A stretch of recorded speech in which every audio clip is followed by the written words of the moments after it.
ai tham miênពេលខ្លះអ្នកគិតមិនបានគ្រប់ជ្រុងជ្រោយហើយក៏និយាយជ្រុលជ្រោះឬសម្រេចចិត្តខុសដែលនាំឲ្យខូចខាតប្រយោជន៍ឬបាត់បង់ទ្រព្យធនជាដើមសូមកុំស្ដីបន្ទោសខ្លួនឯងច្រើនពេកអីដំណើរជីវិតតែងមានខុសខ្លះអីចឹងឯងគ្មានអ្នកណាម្នាក់បានល្អ 100% ទេអាយុនៅក្មេងចិត្តគំនិតក៏នៅក្មេងខ្ចីធ្វើឲ្យអ្នកឆាប់ឆេវឆាវហើយគិតខ្លីវាជាដំណើរធម្មតានៃការវិវត្តផ្នែកខួរក្បាលនិងចិត្តគំនិតបើខុសឆ្គងសូមការអនុគ្រោះលើកលែងពីគេទៅកុំខ្មាស់អៀនអីរួចហើយងើបឡើងបន្តដំណើរទៅមុខទៀតផ្ដល់ឱកាសឲ្យខ្លួនឯងជាលើកទី2ក្មេងធ្លាប់ដួលរាប់សិបដងតម្រាំចេះដើរចាត់ទុកកំហុសខុសឆ្គងនិងបរាជ័យទាំងនោះថាជាមេរៀនជាបទពិសោធន៍សម្រាប់ការសម្រេចចិត្តឲ្យបានត្រឹមត្រូវនៅថ្ងៃក្រោយរឿងមិនល្អធ្វើឲ្យអ្នកឈឺចាប់តែវាជួយអ្នកឲ្យមើលឃើញបញ្ហាបានច្បាស់ជាងមុនស្គាល់មនុស្សបានប្រកបជាងមុនអង្គុលីមៀលផុងខ្លួនធ្វើខុសដើរសម្លាប់មនុស្សរាប់រយរាប់ពាន់នាក់តែចុងក្រោយបានតាំងចិត្តកែខ្លួនបួសជាបព្វជិតហើយបានត្រាស់ជាព្រះអរហន្តបានជាសាវកដ៏ឆ្នើមរបស់ព្រះពុទ្ធជាម្ចាស់ទៀតផងអ្នកបានធ្វើកំហុសពីមុនមកហើយចេះកែប្រែខ្លួនព្រះពុទ្ធជាម្ចាស់ទ្រង់សរសើរថាជាបណ្ឌិតជីវិតបានភ្លឺត្រចះត្រចង់ឧបមាដូចជាព្រះច័ន្ទបានចេញផុតពីពពកដូច្នោះឯង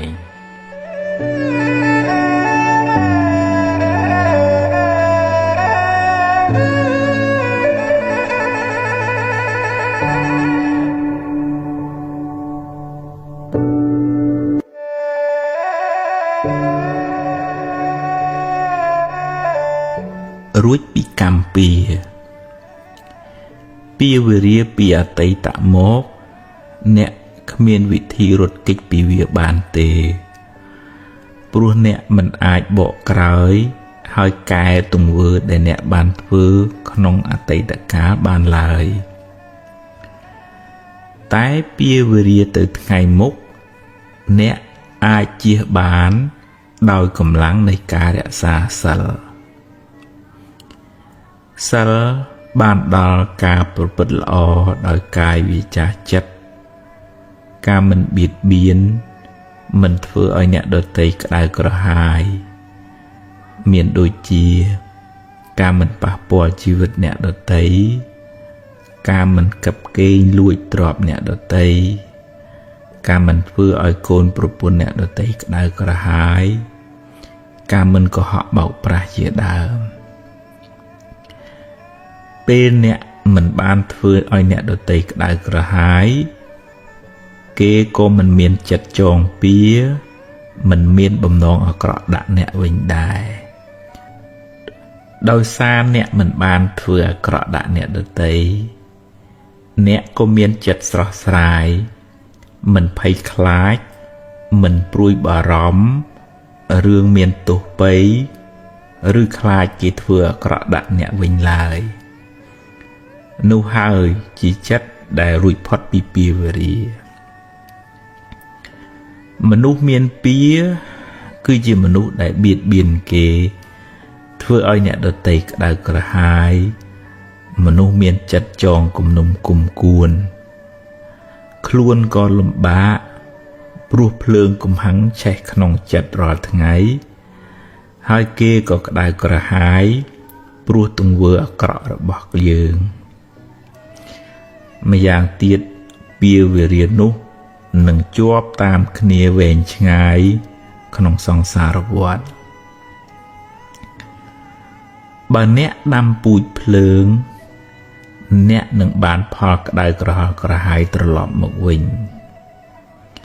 បើអ្នកធ្វើឲ្យគេក្តៅក្រហាយអ្នកនឹងបានភាពក្តៅក្រហាយនោះមកវិញគ្រាន់តែយូរឬឆាប់ប៉ុណ្ណោះបើអ្នកបានសាងល្អរក្សាសិលពេលបច្ចុប្បន្នឈ្មោះថាអ្នកមិនបានសាងពាវេរាទៅថ្ងៃមុខតែបើអ្នកមានកម្មពាវេរាពីអតីតជាតិមកអ្នកត្រូវទទួលផលកម្មនោះវិញអ្នកមិនអាចរត់គេចពីកម្មចាស់បានទេសូម្បីតែព្រះពុទ្ធជាម្ចាស់ក៏ត្រូវទទួលផលកម្មចាស់ដែរតែដោយអំណាចនៃអំពើល្អដោយអំណាចនៃសិលដែលអ្នកបានរក្សាពេលបច្ចុប្បន្នកម្លាំងបុណ្យនោះអាចជួយសម្រាលទុក្ខបានខ្លះដែរតាមកម្លាំងរបស់វាឧបមាដូចជាអ្នកស្លសម្លជ្រុលជាប្រៃទៅហើយអ្នកអាចដាក់ទឹកថែមដើម្បីឲ្យវាសាបបានខ្លះយ៉ាងណាមិញបើអ្នកបានជ្រុលជាធ្វើបាបកម្មខ្លះទៅហើយអ្នកមិនអាចកែប្រែវាបានទេតែអ្នកអាចធ្វើអំពើល្អថ្មីដែលជួយអ្នកឲ្យបានផលល្អផលថ្មីជាបន្តបន្ទាប់ចន្លោះពេលដែលបាបឲ្យផលនោះឯងយើងគ្រប់គ្នាគួរយល់ដឹងថាគ្មានវិធីសាស្ត្រណាគ្មានបុគ្គលណាឬព្រះណាអាចបញ្ជាអ្នកឲ្យរួចពីផលនៃកម្មចាស់ដែលអ្នកបានធ្វើឡើយព្រោះបើអាចធ្វើបានមែនវាជារឿងអយុត្តិធម៌ណាស់ធ្វើអាក្រក់ហើយទៅសុំឲ្យរួចពីផលកម្មដែលខ្លួនបានធ្វើតែបើអ្នកប្រឹងប្រែងអប់រំចិត្តលះបង់នៅកិលេសអស់បានក្លាយជាព្រះអរហន្តហើយបរិនិព្វានកម្មលែងតាមទាន់កម្មរកម្ចាស់លែងឃើញព្រោះព្រះអរហន្តលែងមានជាតិកំណើតតទៅមុខទៀតហើយអ្នកអាចធ្វើបុណ្យឧទ្ទិសកុសលជូនដល់មនុស្សសត្វដែលធ្លាប់មានពាវេរានឹងគ្នាហើយតាំងចិត្តរក្សាសិលឲ្យបានល្អចាប់ពីពេលនេះតទៅបុណ្យកុសលទឹកចិត្តមេត្តានឹងជួយអ្នកឲ្យបានសុខមិនសូវជួបទុក្ខច្រើនឡើយ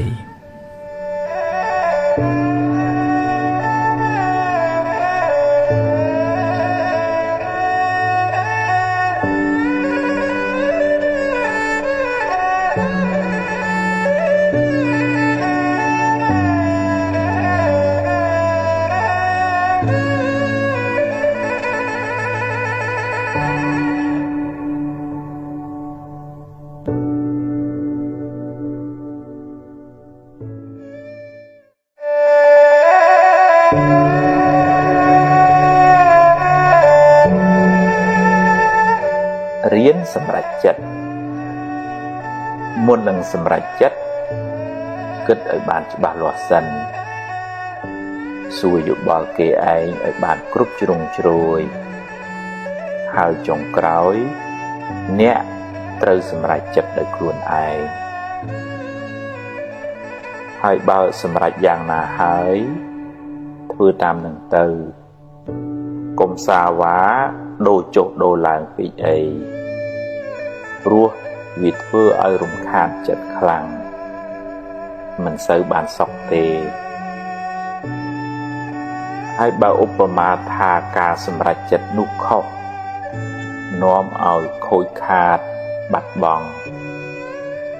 សូមគុំទម្លាប់បន្ទោសគេបន្ទោសឯង ឬមួម៉ៅក្តៅក្រហាយស្ដីបន្ទោសខ្លួនឯងយូរពេកអីចាត់ទុកថាវាជាផលនៃបាបចាស់ទៅចុះកុំស្ដាយពេកអីព្រោះស្ដាយទៅបានត្រឹមតែខូចចិត្តយកវាជាមេរៀនគិតសារជាថ្មីឡើងវិញធ្វើឲ្យបានប្រសើរជាងមុន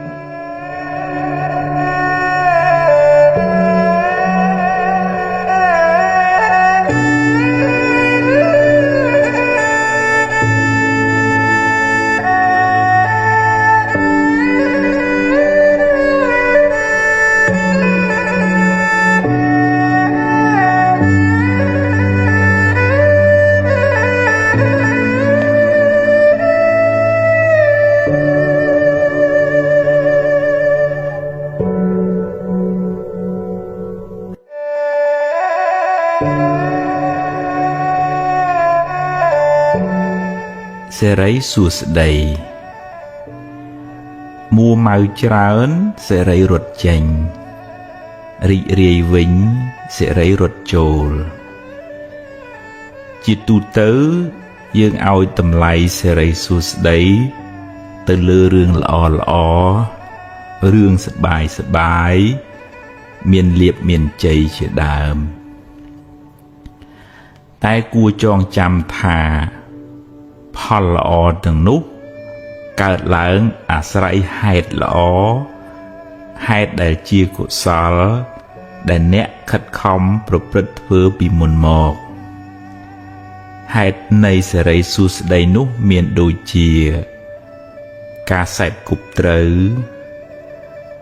ការតស៊ូព្យាយាមក្នុងកិច្ចការងារដែលអ្នកធ្វើការរៀនសូត្របង្កើនចំណេះដឹងការចេះគួសមរស់រាយរាក់ទាក់ការចេះចែករំលែកដល់អ្នកលំបាកការចិញ្ចឹមមាតាបិតាសេចក្តីអត់ធន់ទឹកចិត្តមេត្តាទឹកចិត្តត្រជាក់ចិត្តធ្ងន់ចិត្តរស់រាយចិត្តឃ្លាវខ្លាជាដើមទាំងនោះគឺជាហេតុដើមនៃសេរីសួស្តីព្រោះសេរីសួស្តីនោះជាឈ្មោះនៃចិត្តល្អចិត្តជាកុសលចិត្តរីករាយជ្រះថ្លានោះឯងអ្នកបានសាងនៅហេតុនៃសេរីសួស្តីនោះសេរីនឹងរត់មករកអ្នកវិញមិនពិបាករត់តាមវាប៉ុន្មានទេឬក៏មិនពិបាកដើរសួរគ្រូហៅពេកដែររៀនរីករាយទទួលថ្ងៃថ្មីដោយចិត្តស្រស់ស្រាយក្នុងសេចក្តីល្អបើអ្នកគ្មានអ្វីច្រើនយ៉ាងហោចណាស់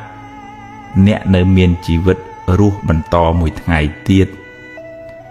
អ្នកនៅមានដៃមានជើងមានសតិស្មារតីសម្រាប់បំពេញការងារបន្តរៀនរីករាយចំពោះអ្វីដែលអ្នកមានអ្វីដែលអ្នករកបានដោយសុចរិតហើយប្រឹងប្រែងបន្តទៀតតែបើដំណើរជីវិតនេះត្រូវជួបរឿងមិនល្អខ្លះរឿងអពមង្គលខ្លះក៏កុំមួម៉ៅពេកអីព្រោះបើមួម៉ៅទៅរឿងនៅតែជារឿងហើយចិត្តកាន់តែស្មុគស្មាញថែមជីវិតតែងជួបបញ្ហាខ្លះអីចឹងឯងទ្រាំទៅបើជួបហើយប្រឹងដោះទៅហើយបើដោះហើយត្រូវដើរហួសទៅមុខទៀតកុំស្ពាយរឿងសំពីងសំពងពេកសេរីសួស្តីមិននៅជាមួយយើងទេទុកពេលវេលាដែលនៅមានសេសសល់សម្រាប់គិតរឿងថ្មីធ្វើការងារថ្មីសាងបុណ្យថ្មីដើម្បីបានសេរីសួស្តីថ្មី